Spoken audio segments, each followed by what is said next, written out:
आज है 19 जनवरी और आज की इस क्लास में हम डिस्कस करेंगे 19 जनवरी से बनने वाले करंट अफेयर के सभी इंपॉर्टेंट क्वेश्चंस। प्रीवियस क्लास में हमने देखा था कि आईटीबीपी के जो नए डीजी बने हैं शत्रुजीत सिंह कपूर बने हैं। आईएसएस से बीमार एस्ट्रोनॉट को इतिहास में पहली बार इमरजेंसी इलाज के लिए पृथ्वी पर वापस लाने का काम किया है नासा ने, जो कि अमेरिका की स्पेस एजेंसी है। दिसंबर महीने के लिए ICC player of the month चुने गए हैं। मेल कैटेगरी में ऑस्ट्रेलिया के मिशेल स्टार्क और फीमेल कैटेगरी में लॉरा वॉलवर्ट्स। भारत की अदरक राजधानी घोषित किया गया मिजोरम को। 2026 में भारत में ये जो राष्ट्रीय स्टार्टअप दिवस मनाया गया 16 जनवरी को। वर्ल्ड बैंक ने फाइनेंशियल ईयर 2026 के लिए भारत की जीडीपी ग्रोथ रेट फोरकास्ट की 7.2%। रिसेंटली इजिप्ट, लेबनान और जॉर्डन में मुस्लिम ब्रदरहुड संगठनों को आतंकवादी समूह घोषित किया अमेरिका ने। और रक्षा बल वयोवृद्ध दिवस 14 जनवरी को केएम करियप्पा की विरासत और सेवा को सम्मानित करने के लिए मनाया जाता है। नीति आयोग के द्वारा भी हाल ही में एक्सपोर्ट प्रिपेयर्डनेस इंडेक्स रिलीज किया गया 2024 का। बड़े राज्यों की कैटेगरी में पहले स्थान पर महाराष्ट्र को रखा गया था। तो ये सभी क्वेश्चंस हमने देखे हैं प्रीवियस क्लास में। चलिए शुरू करते हैं आज का हमारा पहला सवाल। सवाल है, केंद्र सरकार के द्वारा राष्ट्रीय जांच एजेंसी का नया महानिदेशक किसे नियुक्त किया। देखिए, सैटरडे की क्लास में ये क्वेश्चन मैंने ऐड किया था, लेकिन गलती से एक यहाँ पर मिस टाइप हो गया था। राकेश अग्रवाल की जगह विवेक अग्रवाल टाइप हो गया था। बाद में वो क्वेश्चन मुझे रिमूव करना पड़ा था, तो इसलिए आज दोबारा से मैंने क्वेश्चन ऐड किया है, क्योंकि राकेश अग्रवाल जी नेशनल इन्वेस्टिगेशन एजेंसी के नए महानिदेशक बन गए हैं और ये 2028 तक इस पद पर कार्यरत रहेंगे। 1994 बैच के हिमाचल प्रदेश कैडर के आईपीएस ऑफिसर हैं। नेशनल इन्वेस्टिगेशन एजेंसी का फॉर्मेशन ईयर 2009 है और दिल्ली में हेडक्वार्टर है। यदि बात की जाए पी शिवमणि की, तो इंडियन कोस्ट गार्ड के महानिदेशक हैं। हरपाल सिंह ये बॉर्डर रोड ऑर्गेनाइजेशन के महानिदेशक हैं, जबकि एसएसबी के महानिदेशक हो जाएंगे संजय सिंघल। यहाँ से कुछ हम सेंट्रल आर्म्ड पुलिस फोर्स के यानी कि अर्धसैनिक बलों के प्रमुख के बारे में डिस्कशन कर लेते हैं। सीआईएसएफ के महानिदेशक प्रवीण रंजन बने। सीआईएसएफ के जवानों की तैनाती ये इंडस्ट्रियल एरिया और एयरपोर्ट्स पर होती है। आईटीबीपी के बने हैं शत्रुजीत सिंह कपूर। आईटीबीपी यानी कि Indo Tibet border police Bharat और तिब्बत के बॉर्डर पर ये निगरानी रखते हैं। एसएसबी के संजय सिंघल। बीएसएफ इसके प्रमुख प्रवीण कुमार भारत में बॉर्डर की सुरक्षा करने का काम इसके जवान करते हैं। सीआरपीएफ के प्रमुख बने हैं ज्ञानेंद्र प्रताप सिंह। सीआरपीएफ के जो जवान हैं इनकी तैनाती बेसिकली नक्सलाइड एरिया में होती है। इंडियन कोस्ट गार्ड के प्रमुख परमेश शिवमणि है और आईसीजी के जवानों का कार्य होता है कोस्टल एरिया की निगरानी करना या रक्षा करना। आपदा प्रतिक्रिया बल, राष्ट्रीय आपदा प्रतिक्रिया बल के पीयूष आनंद। आरपीएफ के सोनाली मिश्रा। असम राइफल्स के विकास लखेरा। एनसीसी के वीरेंद्र वत्स हो जाएंगे। सवाल दूसरा है, भारत और किस देश के बीच में पैक्स सिलिका साझेदारी हुई है। तो रिसेंटली भारत और अमेरिका के बीच में पैक्स सिलिका साझेदारी हुई। अब ये है क्या? पहली बात तो आप ये याद रखें, रिसेंटली भारत में जो अमेरिकी राजदूत है सर्जियो गोर, इनकी नियुक्ति की गई, तो इन्हीं के द्वारा ये घोषणा की गई है पैक्स सिलिका की। पैक्स सिलिका क्या है ये हम समझ लेते हैं। ये एक नई अमेरिकी नेतृत्व वाली वैश्विक पहल है जिसका पर्पस क्या है, semiconductor supply chain, artificial intelligence तकनीकी और साइबर सुरक्षा को सुनिश्चित करना। अमेरिका की यदि बात की जाए, capital Washington DC, currency dollar. North America का ये पार्ट है। 47वें राष्ट्रपति डोनाल्ड ट्रंप हैं। अमेरिका में 1787 में एक लोकतांत्रिक संविधान अपनाया गया। पहले 3 शब्द अमेरिकी संविधान में है, वी द पीपल। अमेरिका का कौन सा राज्य कभी रूसी भूमि था? तो इधर अलास्का वाला जो क्षेत्र है ये यूएसएसआर का क्षेत्र था, इसे अमेरिका ने खरीद लिया था। इसका राष्ट्रीय खेल बेसबॉल है। अमेरिका की खोज कोलंबस ने की थी। संसद का नाम अमेरिकी कांग्रेस है। संविधान बनाने और अपनाने वाला ये पहला देश था। अमेरिका के संविधान से भारत ने लिया क्या है? न्यायपालिका की स्वतंत्रता, मौलिक अधिकार, न्यायिक समीक्षा, प्रस्तावना और वाइस प्रेसिडेंट का पद। यहाँ आप ये देख पा रहे हैं कि ये ग्रेट लेक्स है। 5 ग्रेट लेक्स आप पढ़ते हैं ना, जिसे याद रखने की ट्रिक है HOMES, Huron, Ontario, Michigan, Erie और सुपीरियर। इन 5 में से एकमात्र मिशिगन लेक है जो पूरी तरीके से यूएस में है। बाकी की जो 4 लेक है ये अमेरिका और कनाडा के बीच में सीमा बनाती है। हालांकि अमेरिका और कनाडा को विभाजित करने वाली यहाँ पर एक रिवर का नाम भी आप रिलेट कर सकते हैं, ये हो जाएगा सेंट लॉरेंस रिवर। जबकि इसके नीचे आप मैक्सिको देख पा रहे हैं, मैक्सिको और अमेरिका को रियो ग्रांडे रिवर सेपरेट करती है। यदि मैं अदर ऑप्शन की बात करूं तो अभी हाल ही में रशिया के प्रेसिडेंट व्लादिमीर पुतिन 4 और 5 दिसंबर को भारत के दौरे पर थे, तो भारत रशिया के बीच में रेलॉस एग्रीमेंट हुआ है। हेरॉन टीपी ड्रोन खरीदने के लिए भारत का इजराइल के साथ समझौता है, जबकि फ्रांस के साथ भारत का जो समझौता है राफेल एम विमान को लेकर के है। ये इंडियन नेवी को सौंपा जाएगा, 26 इनकी संख्या होगी। जबकि नॉर्मली इंडियन एयरफोर्स को जो 36 राफेल विमान है ऑलरेडी प्राप्त हो चुके हैं इसी फ्रांस की दसॉल्ट एविएशन कंपनी के माध्यम से। सवाल तीसरा है, किस देश में दुनिया का सबसे बड़ा ग्रीन अमोनिया प्रोजेक्ट स्थापित किया जाएगा? तो भारत में ही होना है दुनिया का सबसे बड़ा ग्रीन अमोनिया प्रोजेक्ट स्थापित, और इसकी स्थापना की जानी है आंध्र प्रदेश में। आंध्र प्रदेश के काकीनाडा में स्थापित किया जा रहा है, जिसका लक्ष्य है विश्व का सबसे बड़ा ग्रीन अमोनिया हब बनना, जो लगभग 10 बिलियन का निवेश यानी कि इन्वेस्टमेंट है, और भारत को ग्रीन अमोनिया का प्रमुख निर्यातक इसमें बनाया जाएगा।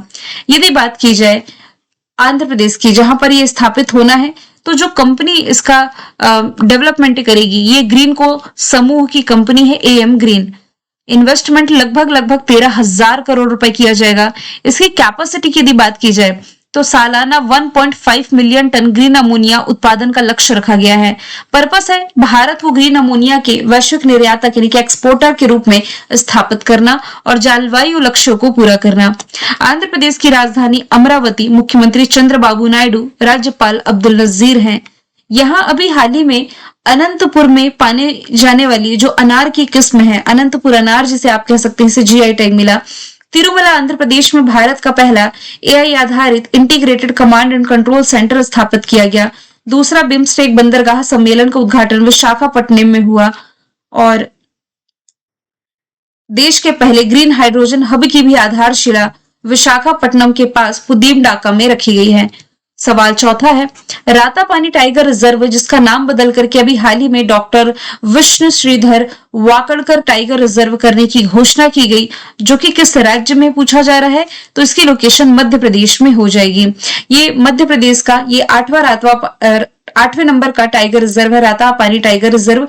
इसका नाम बदल करके विष्णु श्रीधर वाकड़कर टाइगर रिजर्व किया जा रहा है। जो श्री विष्णु श्रीधर वाकड़कर थे ना, इन्होंने ही 1957 में यूनेस्को विश्व धरोहर स्थल जो भीमबेटका है, भीमबेटका की गुफाओं की खोज की थी। ये लगभग भोपाल से 40 किलोमीटर दूरी पर है, और जो कि रातापानी अभ्यारण्य के अंदर हो जाएगा। बदले गए नामों का यदि मैं डिस्कशन करूं, भारत इंग्लैंड के बीच जो टेस्ट सीरीज चलती है इसका नाम एंडरसन तेंदुलकर ट्रॉफी, ये बदला हुआ नाम है। खुलदाबाद का बदला नाम रत्नापुर, बैंगलोर सिटी यूनिवर्सिटी का नाम मनमोहन सिंह जी के नाम पर, central industrial security force CISF training centre का नाम राजादित्य चोलन के नाम पर, राजस्थान की फायर सागर लेक का नाम वरुण सागर, सुल्तानगंज रेलवे स्टेशन बिहार में है, बदला हुआ नाम असगैबीनाथ धाम, अयोध्या रेलवे स्टेशन का नाम अयोध्या धाम जंक्शन, S400 का नाम सुदर्शन, पोर्ट ब्लेयर का नाम विजयपुरम, केरल का केरलम प्रस्तावित है। ये पुरानी संसद भवन का नाम संविधान सदन, गुजरात के सौराष्ट्र क्रिकेट स्टेडियम का नाम निरंजन शाह के नाम पर, यूएई के शहर अल मिनहाद का नाम हिंद शहर, अहमदनगर का नाम अहिल्याबाई, मोपला इंटरनेशनल एयरपोर्ट का नाम मनोहर पर्रिकर के नाम पर, सराय काले खां चौक का नाम बिरसा मुंडा के नाम पर, रामनगर जिला कर्नाटका का है, बदला हुआ नाम बैंगलोर दक्षिण, काकसर ब्रिज लद्दाख में है, बदला हुआ नाम कैप्टन अमित भारद्वाज सेतु, मध्य प्रदेश के पचमढ़ी वन्य जीव अभ्यारण्य का बदला हुआ नाम भभूत सिंह वन्य जीव अभ्यारण्य है, काकरेक ब्रिज का बदला हुआ नाम सिंदूर ब्रिज, इस्लामपुर का नाम ईश्वरपुर, खैरथल तिजारा भ्रतहरि नगर इसका नाम किया गया, जलालाबाद का बदला हुआ नाम परशुरामपुरी हो जाएगा। हाल ही में साया जिंदानी किस देश के प्रधानमंत्री नियुक्त किए गए, तो ये भी हाल ही में यमन के प्रधानमंत्री के रूप में नियुक्त कर दिए गए हैं, जो कि पहले यमन के विदेश मंत्री थे, और इन्होंने सलीम बिन ब्रिक का स्थान लिया है। ये बदलाव सऊदी अरब और यूएई के बीच यमन में बढ़ते तनाव के बीच आया है कि अब नए प्रधानमंत्री साया मोहसिन जिंदानी बने हैं। यमन की बात की जाए तो ये एशिया महाद्वीप का पार्ट है, कैपिटल सना, करेंसी रियल, लैंग्वेज यहाँ की अरबी है। यहाँ पर आप अरेबियन सी देख पा रहे हैं। अरेबियन सी होते हुए जैसे आप बाबे मंडल क्रॉस करेंगे ना, इधर तो अफ्रीका हो गया, ये आपका एशिया हो गया। रेड सी जैसे क्रॉस किया, आगे स्वेज कैनाल क्रॉस करते हुए मेडिटेरियन सी ऊपर आएगा, जहां से यूरोपियन कंट्री पहुंचे रहता है। कुछ हालिया अपॉइंटेड प्रधानमंत्री का डिस्कशन करूं। साने ताकाइची जापान के प्रधानमंत्री, थाईलैंड के अनुतिन चारनाविराकुल, लिथुआनिया के इंगा रुगिनन यूक्रेन के हो जाएंगे यूलिया स्वीरेडेंको, यूके के कीर स्टारमर, बांग्लादेश के मोहम्मद यूनिस, भूटान के शेरिंग तोपके, पाकिस्तान के शाहबाज शरीफ, रशिया के मिखाइल मिशुस्टिन, इटली की जॉर्जिया मेलोनी, इसराइल के बेंजामिन नेतन्याहू, नॉर्वे के जोनास गैर स्टोरे, ऑस्ट्रेलिया के एंथनी अल्बिनीज, कनाडा के मार्क आनी, बेल्जियम के बाटा डी वेबर, भारत के नरेंद्र मोदी जी तीसरी बार, एस्टोनिया के क्रिस्टन मिशेल, ट्यूनिशिया के सारा जाफरानी, मॉरिशस के नवीन राम गुलाम, श्रीलंका की हरनी अमर सूर्या हो जाएंगी। सवाल छठवां है, भारत ने ईरान से अपने नागरिकों को लाने के लिए जनवरी 2026 में कौन सा ऑपरेशन लॉन्च किया? अब देखिए, आप ऑप्शन में कंफ्यूज हो सकते हैं, क्योंकि अभी तक मैंने आपको यह बताया था कि इजराइल ईरान के बीच जो हिंसा का माहौल है, बिगड़ता माहौल है, इस बीच भारत ने ईरान से भारतीयों को निकालने के लिए ऑपरेशन सिंधु चलाया था। तो ये तो पहले चलाया गया था। अभी जनवरी 2026 में ईरान से भारतीयों को निकालने के लिए ऑपरेशन स्वदेश की शुरुआत है, जो की गई। ईरान में जारी सरकार गतिरोध हिंसक प्रदर्शन के बीच में भी हाल ही में केंद्र सरकार ने जनवरी 2026 में यहां पर ऑपरेशन स्वदेश चला करके ये अंजाम दिया है और यहां से भारतीयों को लाया जा रहा है ईरान से। विदेश मंत्रालय के अनुसार ईरान में लगभग 10,000 भारतीय नागरिक मौजूद हैं, जिसमें कि 2500 से 3000 तो इसमें स्टूडेंट है जो कि मेडिकल की पढ़ाई के लिए यहाँ पर गए हुए थे। हालिया देखिए, कुछ ऑपरेशंस मैंने आपको बताए हैं। ऑपरेशंस तो काफी सारे बताए हैं, सिर्फ हम उन ऑपरेशंस पर नजर डालेंगे जिन ऑपरेशंस के माध्यम से भारत ने आपातकालीन स्थितियों में भारतीयों को उस देश से भारत लाया है। जैसे कि एक तो ऑपरेशन स्वदेश हमने देख लिया, इसी कंट्री में भारत ने ऑपरेशन सिंधु चलाया था, लेकिन ये जून के महीने में चलाया था। ऑपरेशन इंद्रावती ये 2024 में हैती में क्रिमिनल गैंग की हिंसा के दौरान चलाया गया था। ऑपरेशन अजय इजराइल में हमास इजराइल युद्ध के दौरान चलाया गया था। ऑपरेशन कावेरी सूडान में गृह युद्ध के दौरान चलाया गया था भारतीयों को निकालने के लिए। ऑपरेशन गंगा यूक्रेन पर रशिया के हमले के बाद चलाया गया था यूक्रेन में। ऑपरेशन राहत यमन में संघर्ष के दौरान चलाया गया ये ऑपरेशन है। अब आप कहेंगे काफी सारे ऑपरेशन हमने छोड़ दिए। ऑपरेशन ब्रह्मा जो म्यांमार में चलाया गया, फिर अभी श्रीलंका को हेल्प करने के लिए भारत ने एक ऑपरेशन चलाया है, और भी कई ऑपरेशन है, लेकिन यहां मैं सिर्फ उन ऑपरेशंस को कवर कर रही हूं जिसके तहत भारत ने उस देश से भारतीयों को सुरक्षित निकाला है, क्योंकि उस देश में जो सिचुएशन है ये खराब हुई है।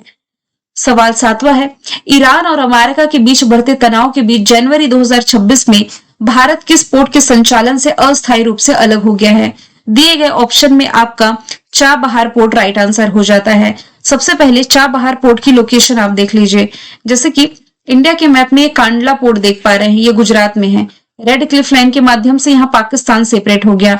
डूरन लाइन के माध्यम से पाकिस्तान और अफगानिस्तान सेपरेट हो गए।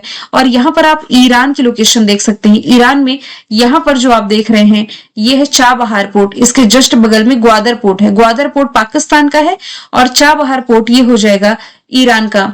तो भारत ने चाबहार पोर्ट के शाहिद बेहेजदी टर्मिनल का निर्माण किया था और इसका संचालन करता था। अमेरिका ने जनवरी 2026 में ईरान पर कड़े आर्थिक प्रतिबंध लगा दिए हैं, ये लागू कर दिए गए हैं, और इन प्रतिबंधों के कारण भारत को चाबहार पोर्ट पर अपना काम है जो कि बंद करना पड़ा है। ये चाबहार पोर्ट इतना क्यों इंपॉर्टेंट है? क्योंकि चाबहार पोर्ट ईरान में एक बहुत ही महत्वपूर्ण समुद्री बंदरगाह है। भारत इसे विकसित कर रहा था ताकि भारत अफगानिस्तान और मध्य एशिया से सीधे व्यापार कर सके। यदि आप देखें तो इसके माध्यम से भारत यहाँ अफगानिस्तान और यहाँ सेंट्रल एशिया तक इसकी कनेक्टिविटी पहुंच सके। ये अफगानिस्तान से सेंट्रल एशिया। अब देखिए, यहाँ मैं आप लोगों को और इजी लैंग्वेज में यदि समझा सकूं, ऑप्शन में क्या है? Hambantota port, Gwadar port, Lamu port और चाबहार पोर्ट। तो चाबहार पोर्ट और ग्वादर पोर्ट को तो आप एक साथ रिलेट कर सकते हैं। जैसे ये चाबहार पोर्ट हो गया, ये ग्वादर पोर्ट हो गया, फिर एक लामू पोर्ट बचा जा रहा है। यहाँ पर अफ्रीका का मैप यदि मैं ऐड तो नहीं कर पाई हूं, जैसे अफ्रीका का मैप है ना, तो यहाँ पर केन्या है। केन्या का एक लामू पोर्ट है जिसके डेवलपमेंट का कार्य ये कर रहा है चाइना। भाई स्वार्थ है चाइना का, ये छोटी छोटी कंट्रीज में इन्वेस्टमेंट करता है, उन्हें डेवलपमेंट प्रोवाइड कराता है, और ये कंट्री जब उस लोन को नहीं चुका पाते तो उस क्षेत्र पर अधिकार कर लेता है। वही तो हुआ है श्रीलंका के हम्बन टोटा पोर्ट पर। ऑप्शन देखिए, हम्बन टोटा भी ऑप्शन में, तो ये भी लगे हाथ एक्सप्लेन कर देती हूँ। कुछ यहाँ पर है हम्बन टोटा पोर्ट। हम्बन टोटा पोर्ट जिसका डेवलपमेंट का कार्य चाइना ने किया है, लेकिन श्रीलंका के पास इतना पैसा कहाँ है जो ये चुका सके। तो 99 वर्षों के लिए ये जो पोर्ट है अब लीज पर चला गया है, किसके पास? चाइना के पास में। सवाल नंबर है 8वां, नोबेल शांति पुरस्कार 2025 से किसे सम्मानित किया गया था? पहले तो ये याद रखें, 2025 के नोबेल पीस प्राइज की विजेता मारिया कोरिना मचाडो रही हैं। तो इन्होंने अपना अवार्ड अमेरिकी राष्ट्रपति डोनाल्ड ट्रंप को सौंप दिया है। ये क्वेश्चन अभी हाईलाइटेड रहा है, ठीक है। तो ऑप्शन 20 का राइट आंसर है। अमेरिकी राष्ट्रपति डोनाल्ड ट्रंप ने अभी मिड जनवरी में व्हाइट हाउस में वेनेजुएला की जो विपक्षी नेता है और जो नोबेल शांति पुरस्कार भी जीती थी 2025 का, मारिया मचाडो, इनसे मुलाकात करी। अब देखिए, एक तरफ तो वेनेजुएला के राष्ट्रपति निकोलस मादुरो और इनकी वाइफ को गिरफ्तार किया है अमेरिकी सेना के द्वारा, दूसरी तरफ यहाँ की जो विपक्षी नेता है मारिया मचाडो, ये मुलाकात कर रही हैं डोनाल्ड ट्रंप से। और भाई इन्होंने तो अपना अवार्ड ही इनके नाम कर दिया है। हालांकि जो नोबेल संस्थान है इसका ये कहना है कि एक बार नोबेल पुरस्कार इसकी घोषणा हो जाने के बाद इसे रद्द नहीं किया जा सकता है, ना ही इसे शेयर किया जा सकता है, यानी कि साझा भी नहीं किया जा सकता, और ना ही किसी और को हस्तांतरित किया जा सकता है। नाम ये मारियो मचाडो के ही रहेगा, भले ही सौंप दे डोनाल्ड ट्रंप को। जर्मनी के चांसलर ने भारत यात्रा के दौरान भारतीय नागरिकों के लिए किस प्रकार की वीजा सुविधा की घोषणा करी है? आप सभी को मालूम है जनवरी के महीने में जर्मनी के जो चांसलर है फ्रेडरिक मर्ज, ये भारत के दौरे पर आए थे, जहां पर इन्होंने एयरपोर्ट ट्रांजिट वीजा से छूट की घोषणा कर दी है। ऑप्शन सी इसका राइट आंसर हो जाएगा। अब मैं आपको समझाती हूँ। सबसे पहली बात, ये टर्म समझ लीजिए, एयरपोर्ट ट्रांजिट वीजा ये होता क्या है। जैसे कि ये मैंने बताया, इंडिया का मैप है ना, ये श्रीलंका है, यहाँ अभी पाकिस्तान हमने देखा, ईरान देखा, यहीं पर हमने गल्फ कंट्री देखी है। मान लीजिए ये है यूएई, मान लीजिए क्या, यही तो इसकी लोकेशन है। आपको यहाँ महाराष्ट्र से ट्रेवल करना है, आगे यदि जाना है आपको जर्मनी जाना है, ठीक है। उधर यूरोपियन कंट्री हो गया, ये गल्फ कंट्री हो गया, और ये आप इंडिया से ट्रेवल कर रहे हैं, महाराष्ट्र कर्नाटक कहीं से भी या किसी और स्टेट से भी, तो मेन आपका जो डेस्टिनेशन है ये क्या है? जर्मनी। लेकिन एक हॉल्ट आपका पड़ेगा कहाँ? यूएई में। यूएई में रुकना पड़ेगा। मान लीजिए इसमें हॉल्ट आपका 2 घंटे 4 घंटे का जो स्टॉपेज टाइम होता है, यहाँ आप रुके, उसके बाद फिर आप जर्मनी के लिए अगली उड़ान रही। तो ऐसे में क्या होता है कि नागरिकों को एयरपोर्ट ट्रांजिट वीजा देना पड़ता है, लेकिन अब इसको खत्म किया जा रहा है जर्मनी के द्वारा। जर्मनी ने ये घोषणा करी है कि जो भारतीय पासपोर्ट धारक हैं इन्हें अब एयरपोर्ट ट्रांजिट वीजा नहीं लगाना होगा। किस कंडीशन में? अगर वे जर्मनी के किसी अंतरराष्ट्रीय हवाई अड्डे से होकर के किसी दूसरे कंट्री में जा रहे हैं, जैसे अमेरिका, कनाडा, ब्रिटेन, तो जर्मनी इनसे एयरपोर्ट ट्रांजिट वीजा नहीं लेगा। केवल एयरपोर्ट के इंटरनेशनल ट्रांजिट जोन में रहते हैं यदि जो भी पासपोर्ट धारक है भारत के, केवल एयरपोर्ट के इंटरनेशनल ट्रांजिट जोन में रहते हैं और 24 घंटे के भीतर भीतर ऑनवर्ड्स उनकी नेक्स्ट फ्लाइट है, तो इन्हें ये नहीं देना होगा एयरपोर्ट ट्रांजिट वीजा। पुराना नियम क्या था? पहले भारतीय नागरिकों को तब भी ट्रांजिट वीजा लेना पड़ता था जब वे केवल हवाई अड्डे में रहते थे, मतलब कहीं जाना नहीं है, एयरपोर्ट पर ही है, नेक्स्ट फ्लाइट का इंतजार कर रहे हैं, तभी भी उन्हें ये एयरपोर्ट ट्रांजिट वीजा लेना होता था। परंतु वे शेंगेन टाइप का जो ट्रांजिट वीजा है ये नहीं लिए बिना जर्मनी से होकर के ऑनवर्ड यात्रा नहीं कर सकते थे। शेंगेन वीजा क्या होता है मैं आपको बता दूं, बेसिकली यूरोपियन कंट्री वैसे छोटी छोटी है, एक दूसरे से सटी हुई हैं, तो शेंगेन वीजा के तहत एक ही शेंगेन वीजा के माध्यम से यूरोप की इन सभी कंट्रीज की ट्रेवलिंग की जा सकती थी। तो इसके लिए भारतीय यात्रियों को लगभग 60 यूरो से 90 यूरो तक पे करना पड़ता था। तो अब ये सारी सुविधाएं यहाँ से रद्द की जा रही। इतना परेशान होने की नीड नहीं है। ये कहा गया है यहाँ पर कि भाई अलग से यहाँ पर एयरपोर्ट ट्रांजिट वीजा देने की आवश्यकता नहीं है। यदि एयरपोर्ट पर ही आप इंतजार कर रहे हैं अपनी नेक्स्ट फ्लाइट का, इजी लैंग्वेज में आपको समझा चुकी हूँ ऑलरेडी, 60 से 90 यूरो तक का जो शुल्क देना पड़ता था और वीजा प्रोसेस में कई दिन का समय लगता था, तो इसे समाप्त किया जा रहा है। ये शेंगेन वीजा की मैं बात कर रही हूँ। शेंगेन वीजा लेना पड़ता था जब आप यूरोपियन कंट्री की यात्रा पर जा रहे हैं। अच्छा, 60 यूरो टू 90 यूरो। यूरो कितना चल रहा है इंडियन करेंसी में? लगभग हम देखें तो 1 यूरो इक्वल टू 105 के आसपास है। अब आप काउंट कर लीजिए कितना पैसा देना होता था। आगे चलते हैं। एतिहाद एयरलाइन किस देश की राष्ट्रीय एयरलाइन है, जिसे वर्ष 2026 में दुनिया की सबसे सुरक्षित एयरलाइन घोषित किया गया? तो ये है यूएई की एयरलाइन।